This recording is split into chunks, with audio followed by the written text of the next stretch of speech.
کله ډیر دې دنو نکړه دا دې د جانان کله ډیر دې دنو نکړه دا د مدینه ښکلې هر خواته سیل نکړه دا دې د جانان کله ډیر دې دنو نکړه دا دې د جانان کله ډیر دې دنو نکړه شمس الرحمن جی دا د مدینه مزی دا د مدینه مزی ولو شمس الرحمن جی دا د مدینه مزی دا د مدینه مزی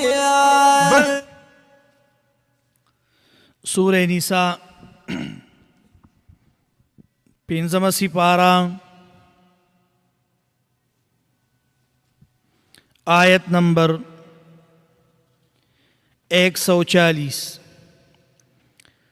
اللهم صل على سيدنا ومولانا محمد وعلى آل سيدنا ومولانا محمد وبارك وسلم عليك سبحانك لا علم لنا إلا ما علمتنا إنك أنت العليم الحكيم رب اشرح لي صدري ويسر لي أمري واحلل عقدة من لساني يفقه قولي رب زدني علما أعوذ بالله من الشيطان الرجيم بسم الله الرحمن الرحيم وقد نزل عليكم في الكتاب أن إذا سمعتم آيات الله يكفر بها ويستهزأ بها فلا تقعدوا معهم حتى يخوضوا في حديث غيره إنكم إذا مثلهم إن الله جامع المنافقين والكافرين في جهنم جميعا الذين يتربصون بكم فإن كان لكم فتح من الله قالوا ألم نكن معكم وإن كان للكافرين نصيب قالوا ألم نستحوذ عليكم ونمنعكم من المؤمنين فالله يحكم بينكم يوم القيامة ولن يجعل الله للكافرين على المؤمنين سبيلا إن المنافقين يخادعون الله وهو خادعهم وإذا قاموا إلى الصلاة قاموا كسالى يراءون الناس ولا يذكرون الله إلا قليلا صدق الله العظيم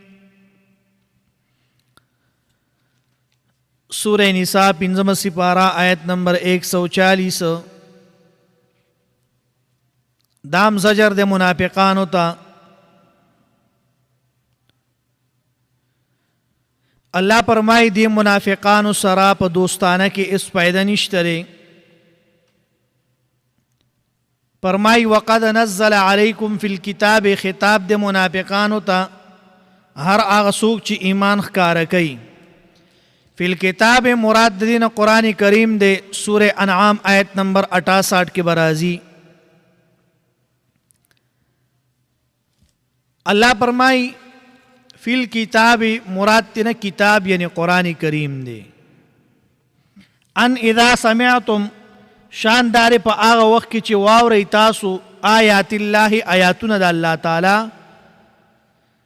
یکفر بیہا نگورا دا حال دے دا آیات اللہ نا یعنی واوری تاسو کفر کول پا آیاتون دا اللہ تعالی پوری او آیات اللہ دا عام دے کا آیاتون دا قرآنی وی او کا احکام دا دین اسلام وی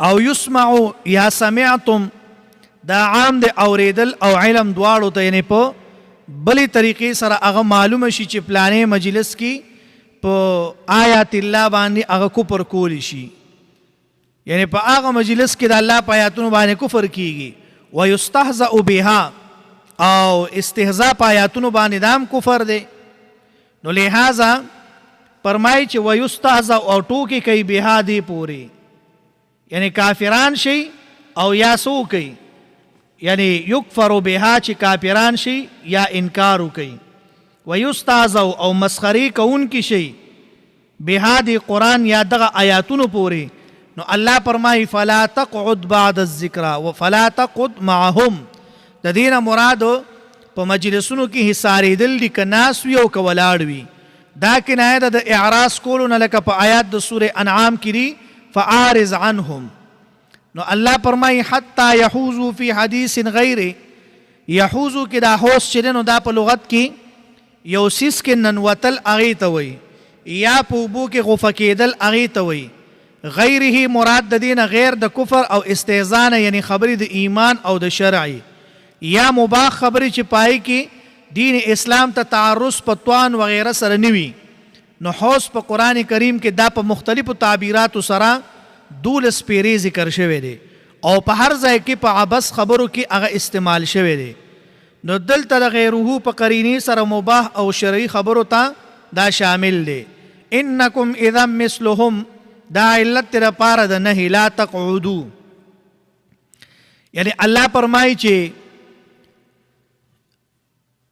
دی ځای کې یا مراد د دینه مماثلت ته په کوپر کې په دې شرط باندې چې رضا شي هغه په کوپر کولو استهزاء کولو باندې ځکه چې رضا په کوپر د غیر باندې کوپر دی او هغه جایز او مستحسن چې نو هغه غني نو فرمای انکم اذا مثلهم ان الله جامع المنافقین والکافرین فی جهنم جميعا دا بیان دی د مماثلت په شرکت سره په سزا کې دا منافقان او کافران الله فرمای دا بټول په جهنم کې وي مراد د منافقین نه هغه جنس منافقان دی او مخاطبین منافقان پغی کې هغه داخل دي او دا سزا د جنس عمل ده یعنی په دنیا کې د جمع کېدو په مجلس کې داغي سزا به جمع کېدل وي پرز د قیامت باندې په عذاب کې بیا ورپسې آیات کې فرمای آیت نمبر 141 پرې کې زجر د منافقانو ته او داغي دو صفات قبیحه ذکر کړي الله فرمای الذين يتربصون بكم تربص معنی انتظار کول انتظار ته ویل شي او مفعول پټ الدوائر د حادثات په باره کې دراتون کې حالات په باره کې انتظار فإن كان لكم فتح دا پاد پاره د تفصیل د حالاتو دا او حال د فتح د مسلمانانو دا من الله دا قید د پاره د عظمت شان د فتح د اشاره د چې فتح احسان د الله تعالی دی قالوا الم نکم معکم مقصد د دې هغه پټ یعنی مونږ له په غنیمت کې اسرا کوي تفسیر قرطبی ذکر کړی دی وان کان للکافرین نصیب نو دا دویم حال دی او دې ته نصیب دی او ځکه چې دا یو تقدیری دنیوي حصہ ده د کافرانو د پاره او د دې حصے د ذلت د وجه هغه من الله ور سره اونوي ځکه چې په حدیث کې راغلی چې الحرب سجال او بیا الله فرمای قالوا الم نستحوذ علیکم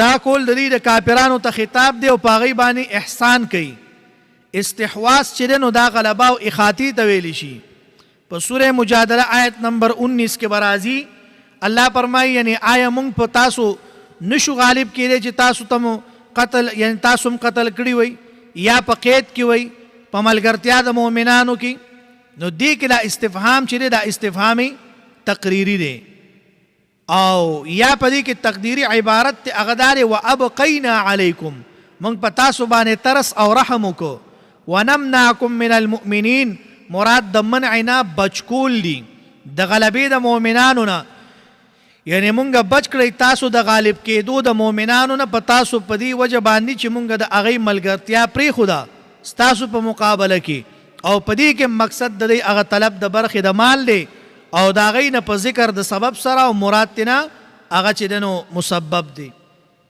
نو فرمایي چې فالله الله تعالی یحکم فیصله کوي بینکم په مابین ستاسو کې به یعنی دنیا کې عصمت د وینو او مالونو تاسو ټول مؤمنان منافقانو ته دا شامل دي ولیکن فیصله به ستاسو جدا جدا په قیامت کې کیږي بینکم خطاب دی مؤمنانو ته او منافقانو کافرانو ته یا بل جانب اگر دې پټ چې بینکم و بینهم فالله الله تعالی یحکم فیصله به کوي بینکم و بینهم په مابین د مؤمنانو او په مابین د منافقانو کافرانو کې یوم القیامه پرز د قیامت ولن يجعل الله للكافرين پدې کې دوا اقوال د مفسرین دي. اول د علی او د ابن عباس رضی الله عنهما نه چې دا حکم په آخرت کې دی، یعنی دا حکم په آخرت کې دی، ولیکن دا قول چې دی نو دا علامه ابن عطیه هغه وایي چې دا صحیح نه دی. دویم قول د امام سودی نه هغه نقل دی چې دا په دنیا کې دی او مراد د سبیل نه داسې غلبه ده چې په هغې سره دولت د مسلمانانو آثار د هغې بالکل ختم شي. ځکه حدیث د مسلم کې راغلی دی چې رسول الله صلی الله علیه وسلم د الله نه دعا وکړه د امت په باره کې، یا الله په دې باندې عام قطح مه راولي، مطلب دا چې په ټولو قادسالي راشي او ختم شي، یا الله داسې مه کې. او دا دعا الله قبول کړه او بیا یې وي یا الله په دې باندې دشمن چې دی دا غلبه مه راولي، یعنی مه غالب کې چې د دې د میدان نه بالکل هغه ختم شي. دا دعا هم الله قبول کړه. نو فرمایي چې او دریم قول پکې د علامه ابن عربي دی، هغه یې غوره کړی دی چې دا کلام مقید ده په یو قید سره چې یعنی لن یجعل الله للکافرین علی المؤمنین سبیلا. نو فرمایي چې دوی په باطل باندې یو بل ته وصیت کوي او د منکراتو نه منع نه کوي او توبه نه وباسي، نو دشمن په دوی باندې د دوی د عملونو د وجې نه غالب او مسلط شي. او څلورم قول پکې دا دی چې د سبیل نه مراد حجت شرعیه عقلیه دی، یعنی په دلیل او حجت کې باطل په حق باندې هغه نشي غالب کېدی. نو علماو د دې آیات نه استدلال کړی دی چې ولایت د کافر په مسلمان باندې دا نه صحیح کېږي، ولی او متولی او مالک نشي کېدی، او شهادت د کافرانو په مسلمانانو باندې دا نه صحیح کېږي. بیا ورپسې آیات کې الله فرمایي چې آیت نمبر 142 په دې کې هم زجر د منافقانو ته او د هغوی صفات قبیحه ذکر کوي. الله فرمایي ان المنافقین یخادعون الله وهو خادعهم. تفسیر د خداع چې دی دا په سوره بقره کې تیر شوی دی او مخادعه د الله تعالی سره د دوی په ګمان کې ده، یا تینا مخادعه د رسول الله صلی الله علیه وسلم سره مراد ده. مخادعه معنی جګړه کول او د مؤمنانو ذکر دلته اونکه ځکه چې هغوی سره معامله د دوکې په مخکې آیات کې هغه ذکر شوه. وهو خادعهم دا په ظاهري معنی باندې حمل دی، لیکن صفت د الله تعالی هغه مشابه نه دی د صفت د مخلوق سره. او دا په دنیا کې داسې ده چې د دوی د وینو او مالونو عصمت په دنیا کې هغه کړی دی د وجې د ظاهري ایمان نه، په آخرت کې به عذاب د کافرانو په شان هغه به ورکوي. نو دا شان په آخرت کې به یو ساعت هغه نور چې د ورکي او بیا به تینا هغه چې د نور به الله ورکي او بیا به تینا هغه نور چې هغه به تینا مړ کی ختم بکی. ان المنافقین یخادعون الله، بېشکه دا منافقان چې دي چلبازي کوي الله سره. یخادعون الله یعنی ای رسول الله ای اولیاء الله، اولیاء د الله تعالی سره او دغه شان دي چې دنو پیغمبرانو سره رسول الله صلی الله علیه وسلم سره. وهو خادعهم او دی چې دی دوکباز دي. و اذا قاموا الى الصلاه، اوس دی ځای کې د دی هغه دوه صفات قبیحه ذکر کوي. کله چې ودرېږي دی مانځه ته نو قامو ودرېږي کوساله په ناراستیا سره، د دی دا وجود چې دی نو دا درون شي او د دې درونوالي د وجې نه دی مونځ نشي کولی، دا علامت د منافق دی. لکه بعضې وخت کې یو سړی وایي یاره جي زما جسم داسې زما بالکل مستقابو نه کېږي، پوه شه چې دا علامت د منافقت په ده کې راغلی دی، سستیا پکې راغلی ده او د دې وجې نه دی اراده د ثواب هغه نه وي. نو او علامه ابن کثیر هغه وایي چې د دې نیت او ایمان په مونځ کولو باندې نشته دی او نه د دې په زړه کې خشیت شته او نه په معنی د مونځ باندې پوهېږي. نو په دې کې تحذیر د مؤمنانو دپاره چې دی مونځ له په داسې حالت کې هغه نه ودرېږي بلکې ښه په خوشحالۍ او په پراخ زړه سره چې دی نو دی مونځ ته ودرېږي. امام ابو حیان وایي چې د خپلې زمانې د فلسفیانو په باره کې هغه وایي چې فیأتوننا المناکر فی نشاط ویأتون الصلاة وهم کسالا.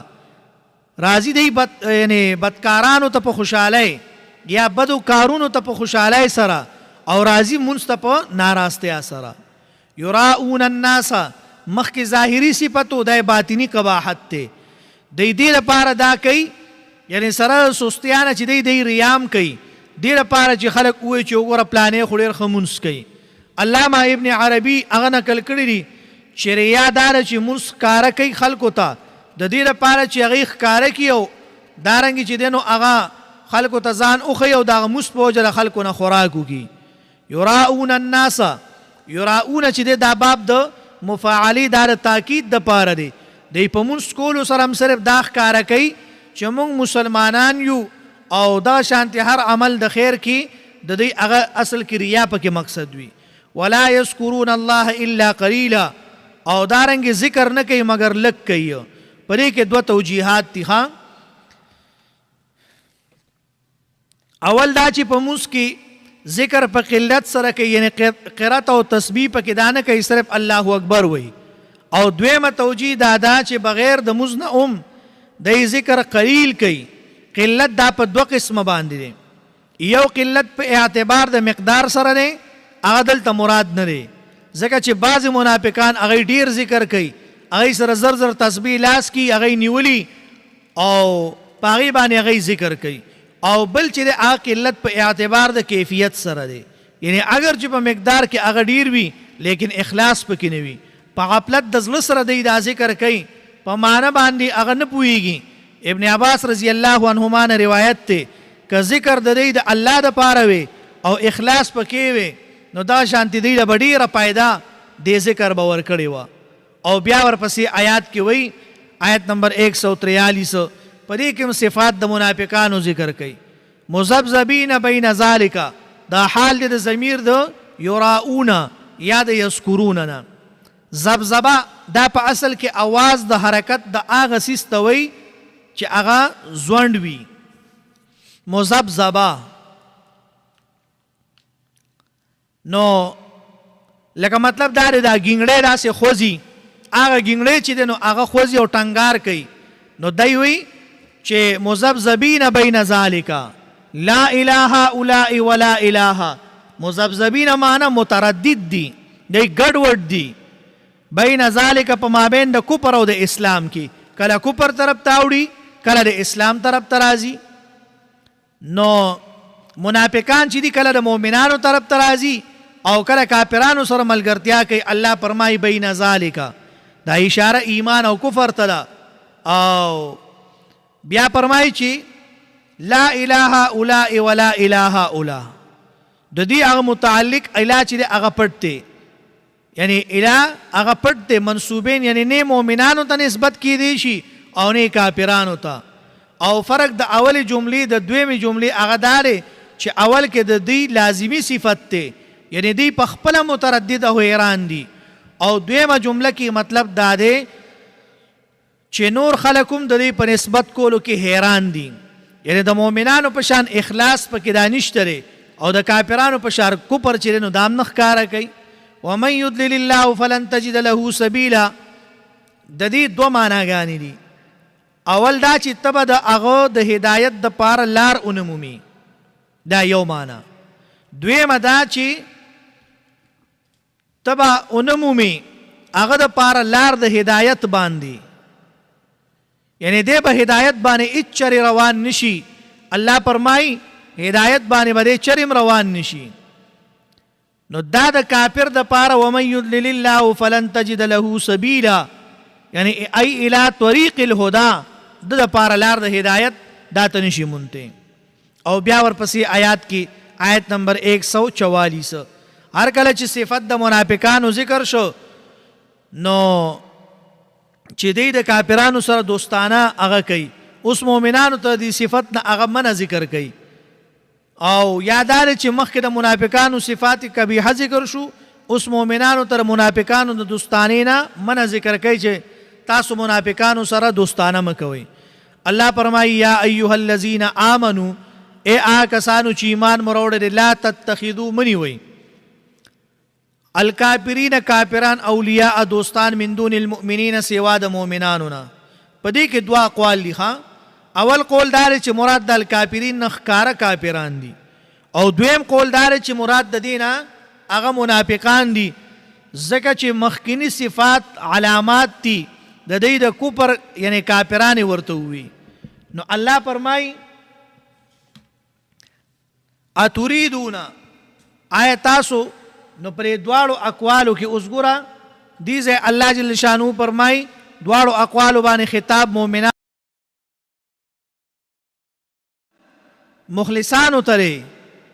نو الله فرمای چې یا ایها الذین آمنو اے آکسانو چې تاسو ایمان نه وړئ نو لا تتخذوا الكافرین اولیاء من دون المؤمنین منی وای تاسو مؤمن کافرانو لره په دوستانه سره. اتريدون آیا تاسو غواړئ ان تجعلوا چې وګرځوئ لله الله د پاره علیکم پزان باندې. نو فرمای چې د دواړو اقوال باندې خطاب مؤمنانو مخلصانو ته. نو بنا په اول قول باندې مراد د علیکم نه هغه علی نفاقکم دی او په دویم قول باندې مراد علیکم نه علی عذابکم دی. سلطان په معنا د برهان سره دی یعنی دلیل سره دی. او بیا ورپسې آیات کې فرمایي ان المنافقین فی الدرک الاسفل من النار. درک نه مراد دلته طبقه ده.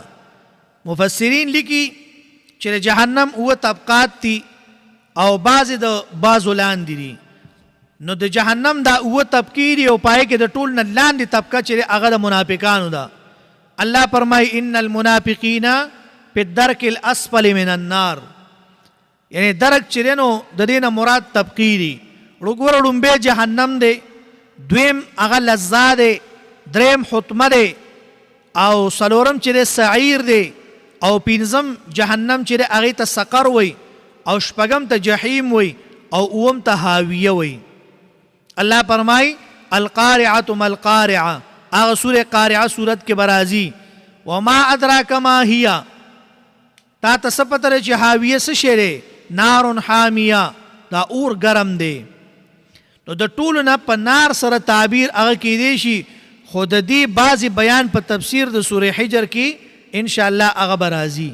دې ته درکات ویلی شي ځکه چې دا د یو بل د پاسه وي او منافقان ته به ځکه څه عذاب ملاویږي چې دی کفر سره استهزا د اسلام او خداع او نور صفات قبیحه دا یو ځای کړي دي. لکه کافر خو صرف کفر کوي او منافق کفر هم کوي، د اسلام پسې ټوکې هم کوي، مسلمانانو پسې ټوکې هم کوي. نو د ټولو نه څه عذاب چې دی دا په ورځ د قیامت باندې چاته ملاویږي منافقانو ته. نو الله ځکه فرمایي یعنی ان المنافقین الله وی بېشکه منافقان چې دي فی الدرک الاسفل من النار دا بلاندې په جهنم کې ولن تجد لهم نصیرا نه به مومي دی دپاره څوک بچ کوونکي د عذاب نه یا اسانونکي د هغې نه. بیا ورپسې آیات کې ترغیب د منافقانو ته توبې کولو او د هغې څلور شرطونه ذکر کړي دي. هر کله چې منافقان موصوف په داسې صفتونو سره چې هغه نقیض یعنی مقابل د دې شرطونو چې هغه کفر دی، فساد دی او د اعمالو او دوستانه د کافرانو، نو هغې سره یعنی عزت حاصلول یا ریا او سمعت کول. نو الله فرمایي الا الذین تابوا مگر آ کسان چې هغوی توبه وباسي. تابو نه مراد منافقان دي، توبه وباسي د کفر او نفاق نه، نو هغه صحیح ایمان دی. یو دویم واصلحو دا مقابل د اعمالو فاسده د دی. دریم واعتصموا بالله دا مقابل د دوستانه او د عزت حاصلولو کافرانو سره او مراد د دینه اعتماد کول په کتاب د الله تعالی او ثواب د هغې باندې. واخلصوا دینهم لله دا مقابل د صفت د ریا او سمعتو. فاولئک مع المؤمنین یعنی بېشکه دا کسان چې دي دا څوک دي دا مؤمنان دي. دا څلور واړه کارونه دا په چا کې وي؟ په مؤمنانو کې. فی الدارین په دواړو دارونو کې، هم په دنیا هم په آخرت کې. وسوف یؤتی الله او زر د چې الله تعالی وسوف یؤتی الله المؤمنین لفظ د صوب کې اشاره ده انتظار کولو تر جنتو. المؤمنین نو فرمایي چې الله به مؤمنانو ته هغه به اجر ورکوي. نو که توبه وباسي یا د ابتدا نه دی مؤمن وي خدا دواړو ته شامل دی. اجرا عظیما اجر به لوی ورکوي. بیا ورپسې آیات کې فرمایي ما یفعل الله بعذابکم آیت نمبر 147 په دې آیات کې ترغیب د توبې کولو ته او ذکر د دفع د عذاب دی. ما يفعل الله خطاب د منافقانو ته او ما په دې کې استفهامیه د پاره د انکار. او بعض علما وایي چې دا ما نافیه ده. مقصد د جملې دا دی چې یو کس چاله عذاب ورکوي نو هغه ته یا په خپله غصه پې سړی یا هغې سره دی ته بدل اخلي یا به ځان له نه په حاصلوي دله به ضرر ورکوي. نو الله فرمایي چې ګوره ما ته د دې خبرو ضرورت نشته، نه د چا نه بدل اخلم نه چاله نقصان ورکوم. الله د دې خبرو نه څه دی هغه منزه دی او په دې څیزونو کې الله یو شي ته محتاج نه دی، بلکې دا عذاب چې ان المنافقین فی الدرک الاسفل من النار نو دا صرف د څه د وجې نه دی د عذاب د وجې نه. ان شکرتم لازیدنکم ان شکرتم وآمنتم. اوس دې ځای یو سوال راځي، سوال دا دی چې ایمان خو مخکې د شکر نه نو دلته شکر ولې مخکې ذکر کو؟ ما يفعل الله بعذابکم ان شکرتم وآمنتم. ایمان رستو ذکر کو شکر اول ذکر کو. دا ولی ذکر کا اول خو پکار چې سړی ایمان نه اړي کنه او دا غې نه بعد بیا شکر وباسي. لکه مثال یو سړی وایي زه وبس کم نو خو اول به ګیلاس رالی بیا به وبس کی کنه یا به جام رالی بیا به وبس کی کنه. نو جواب ذکر کوي، جواب دا دی چې مراد د شکر نه شکر اجمالی دی، یعنی پزله کې د منعم پیجندل او دا سبب وګرځي د پاره د ایمان او سبب مخکې وي په څه باندې په مسبب باندې. دا یو جواب دی. بل جواب دا دی چې مراد د شکر نه هغه توبه ده چې په مخکې آیات کې سره د شرطونو نه هغه ذکر شوه او توبه مخکې وي په ایمان باندې او مراد د ایمان نه هغه ایمان دی چې پای کې اعتصام بالله او پای کې اخلاص وي. وکان الله دی الله تعالی شاکرا علیما. شاکرا یعنی بغیر د مبالغې نه دا ذکر که اشاره ده چې الله تعالی لږ عملون په شرطونو سره قبلی او پاغي باندې ډیر ثوابونه هغه ورکي. علیما عالم د په شکر او ایمان باندې نو داغي مطابق الله سور کوي بیا مسلمان ته داغي هغه جزا ورکي. نو جزا ورکول دا د الله کار دی. که تا لږ عمل کړی او که تا ډیر ورکړی خو دا به چې دی نو په لږ یا ډیر عمل کولو سره به الله جل شانه چې دی نو ستا ګناهونه دا به معاف کوي او بل دا چې تا ته به الله جل شانه د دې اجر او ثواب دا به تعالی درکوي. خو په شرطونو سره چې هغه مطابق لکه اوس مثال یو سړي اودس نه دی کړی دی به مونځ څنګه کوي؟ نو داسې خو الله نه قبلوي که نه. ته چې مونځ کوې د هغې دپاره به ړومبې څه کې اودس پکې. ته چې مونځ کوې د هغې دپاره به ړومبې صفا کپړې باچې هله به چې دی نو الله جل شانه به ستا هغه توبه به دې قبلوي. نو ترجمه ته وګورئ. الله فرمایي وقد نزل یقینا نازل کړی دی الله علیکم پتا سو باندې فی الکتاب په کتاب کې ان اذا سمعتم دا خبره چې کله واورئ تاسو آیات الله آیاتونه د الله یکفر بها چې کفر کول شي بها په دې باندې ویستهزأ بها او ټوکې کول شي بها په دې باندې فلا تقعدوا معهم الله وی مکینئ تاسو دای سره حتی تر دې پورې یحوزو چې مشغوله شي دی فی حدیث غیر پس خبره بله کې انکم اذا مثلهم بیشک تاسو دغه وخت یعنی په شان د دی شي. ان الله بیشک الله تعالی جامع المنافقین جمع کوونکی د منافقانو لرا والکافرین کافرانو د پاره فی جهنم جمیعا په دوزخ یوځای په دوزخ کې یوځای. الذين يتربصون آکسان چې انتظار کوي بكم ستاسو بارکی فإن كان پس که حاصل شي تاسو ته فتح یعنی فتح من الله د طرف د الله نه قالوا نوای دی الم نکم معکم اینو مونږ تاسو سره وإن كان للكافرين او کچروي کافرانو د پاره نصیب پیدا یا سیسه د برخي قالوا نو بیا دی وای علم نستحوذ علیکم اینبو مونږ غالب شوي په تاسو باندې ونمنعکم یا بنو بچ کړي مونږ تاسو دپاره من المؤمنین د مؤمنانو نه. فالله الله تعالی یحکمو فیصله به وکړي بینکم په منځ تاسو کې یوم القیامت پر ورځ د قیامت باندې ولن يجعل الله للكافرين اسکل نور کې الله تعالی کافرانو ته علی المؤمنین په مسلمانانو باندې سبیلا سلار د غالب کېدو.